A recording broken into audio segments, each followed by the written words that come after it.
Moody's Corporation es una compañía que me imagino que conoces, pero por si no la conoces, cotiza en la bolsa estadounidense desde 1900. La compañía ofrece servicios de calidad crediticia y evaluación de riesgos a nivel mundial.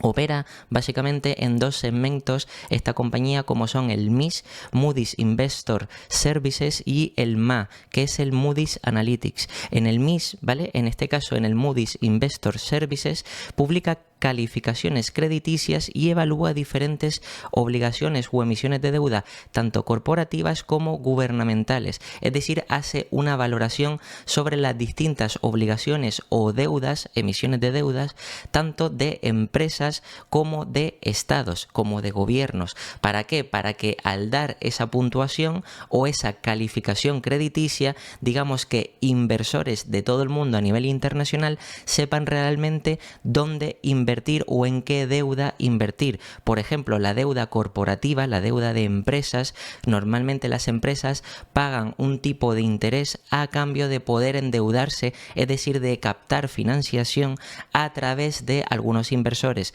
que son los conocidos como, por ejemplo, bonos corporativos. Y por otro lado estaría la parte de los gobiernos, que hacen exactamente lo mismo. Bonos, en este caso gubernamentales, ¿vale? Los bonos del Estado, que se conocen de forma normal como puede ser uno de los productos de renta fija, y en este caso también hay que saber, o sería interesante conocer, cuál es el riesgo asociado a esos bonos, en este caso gubernamentales. Pues digamos que una empresa como Moody's, en la parte de MIS, en la parte de Moody's Investor Services, es donde se encarga de calificar esos tipos de bonos, esas deudas, ¿vale? Esas obligaciones. Y por otro lado, en el MA, digamos que la compañía ofrece productos y servicios que sirven para respaldar la gestión de riesgos de inversores institucionales.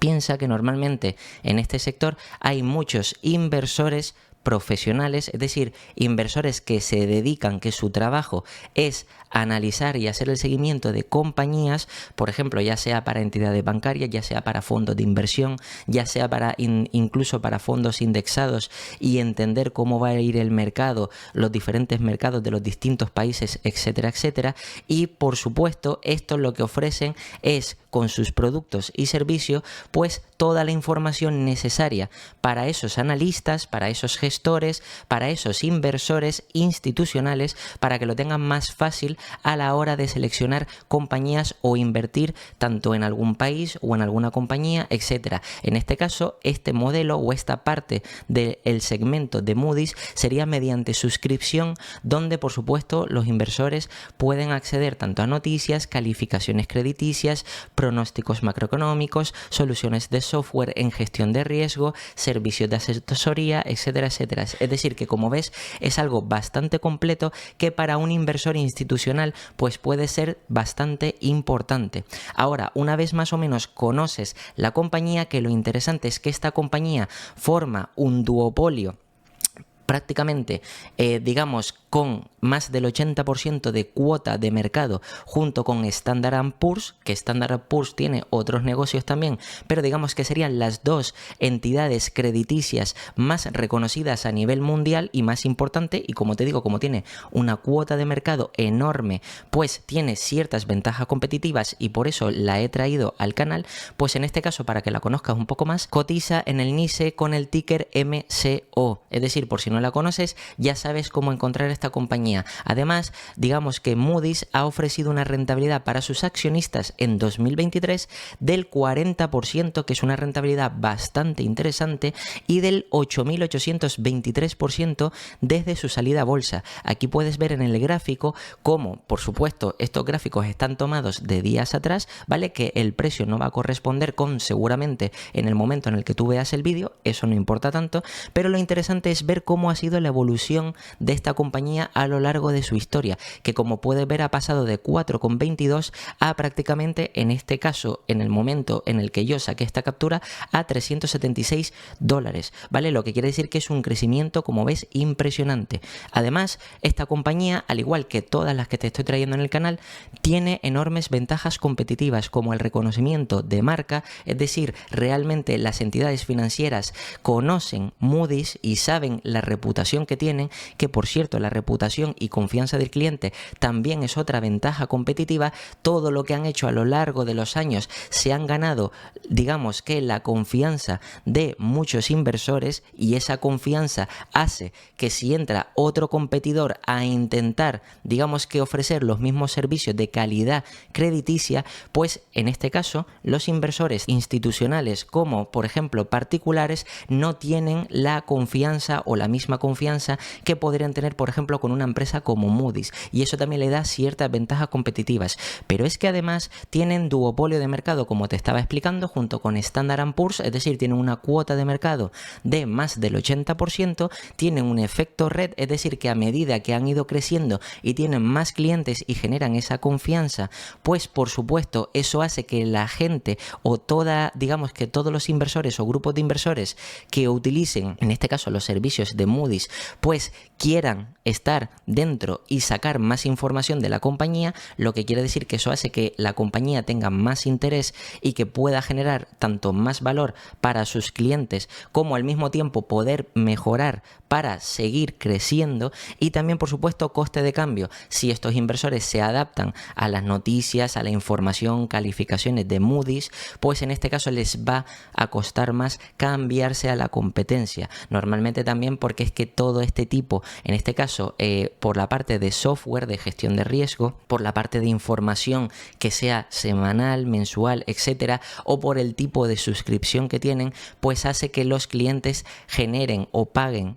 hagan un pago recurrente, y eso beneficia a la compañía y por tanto a cambio digamos que a esos clientes les cueste más cambiar a la competencia. Y como te decía, por supuesto todo esto suma que al final la compañía tiene alta reputación y confianza con sus clientes, que eso es el punto más importante. Pero es que además también esta compañía ha aportado valor a sus accionistas mediante el pago de dividendos y recompra de acciones. Es decir, realmente el pago de dividendos no es que sea muy relevante, pero sí es verdad que esta compañía ha ido recomprando acciones y al mismo tiempo es una compañía que tiene unos ingresos recurrentes, porque normalmente, como te digo, las entidades financieras o los institucionales o los grandes fondos de inversión o los grandes bancos pues no pueden, digamos, negar o no pueden rechazar toda la información que ofrece Moody's. Por eso hace que con o gracias a el pago de suscripción, pues digamos que ellos tengan unos ingresos recurrentes y por tanto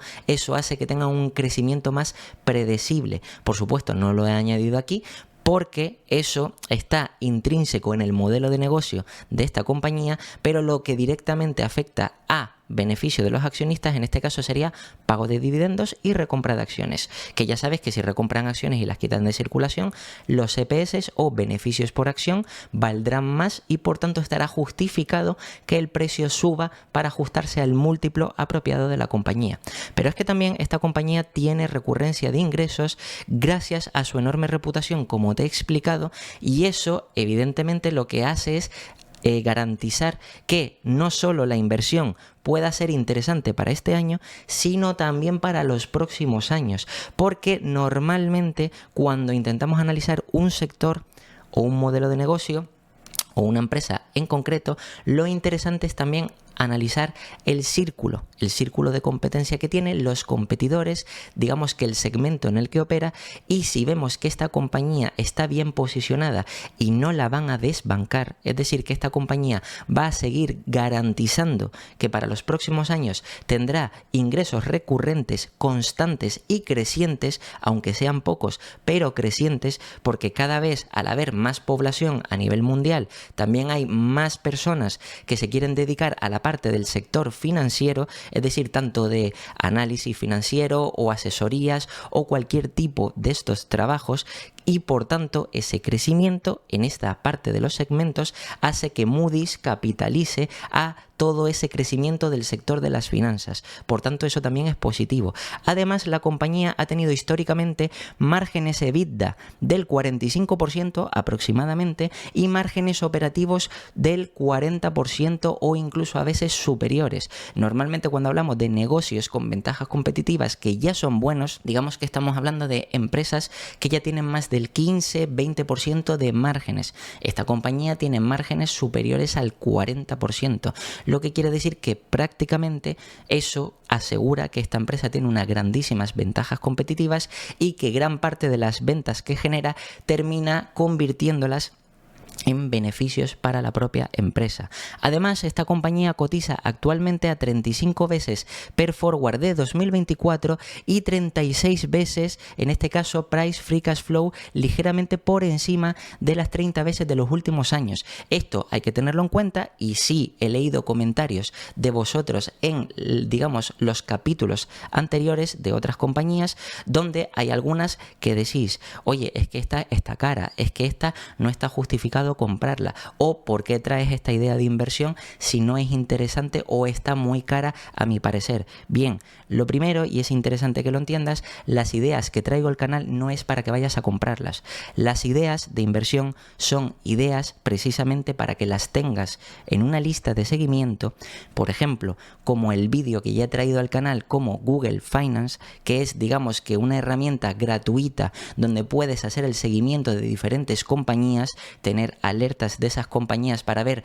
cuándo publican notas de prensa, annual report, etcétera, etcétera, y poder hacer el seguimiento de esas empresas. Entonces, si tienes esa lista de seguimiento, puedes aprovechar mejor, por supuesto, cuando alguna de estas compañías te dé una oportunidad interesante. No quiere decir que actualmente o en este momento, por yo sacarla en este vídeo, tengas que ir corriendo a comprar la compañía. Ahora bien,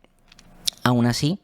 estando, en mi opinión, ligeramente por encima de las 30 veces de los últimos años, para mí, seguramente esta compañía, incluso comprándola ahora, que no digo que la compres, sino en el caso hipotético de que la compraras ahora, sería una buena inversión para los próximos 10 o 15 años. ¿Por qué? Porque aunque la compres cara hoy, lo importante no es si la compras cara o no hoy, sino en base a qué beneficios y a qué temporalidad. ¿Vale? En este caso, la compañía, si estás dispuesto a aguantarla en cartera 10 o 15 años, tienes que descontar los flujos de caja futuro que generará la compañía al presente. Es decir, si estás dispuesto a mantener esta compañía durante 10 o 15 años, significa que tienes que contabilizar esos 10 o 15 años de beneficios que podría generar la compañía y tenerlos en cuenta a presente. Lo que quiere decir que seguramente si haces los cálculos,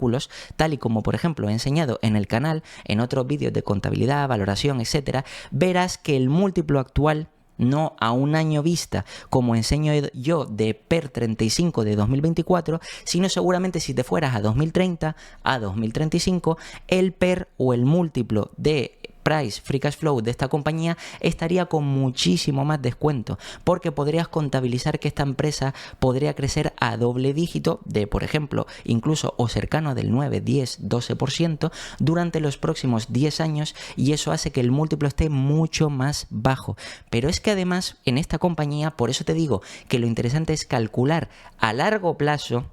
y no quedarnos con medio ni corto plazo, se espera un crecimiento en ventas para los próximos 10 años, como te decía, cercano al 10%, y gracias al apalancamiento operativo, un crecimiento de beneficios por acción superior al doble dígito. En este caso, cuando hablamos de apalancamiento operativo, me refiero a que si la compañía es capaz de aumentar sus ingresos, en este caso,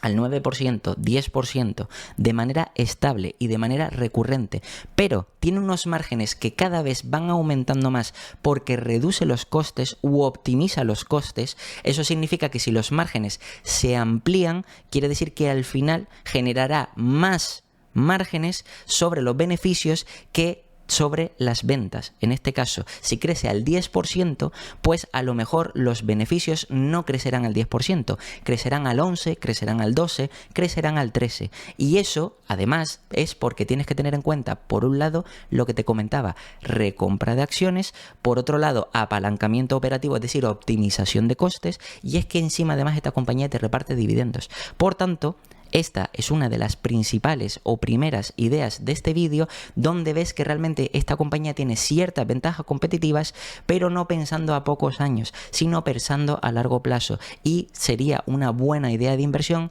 para todos aquellos inversores que tienen miedo a empezar a hacer sus primeras inversiones y no saben en qué compañía podrían tener más tranquilidad y sobre todo seguridad.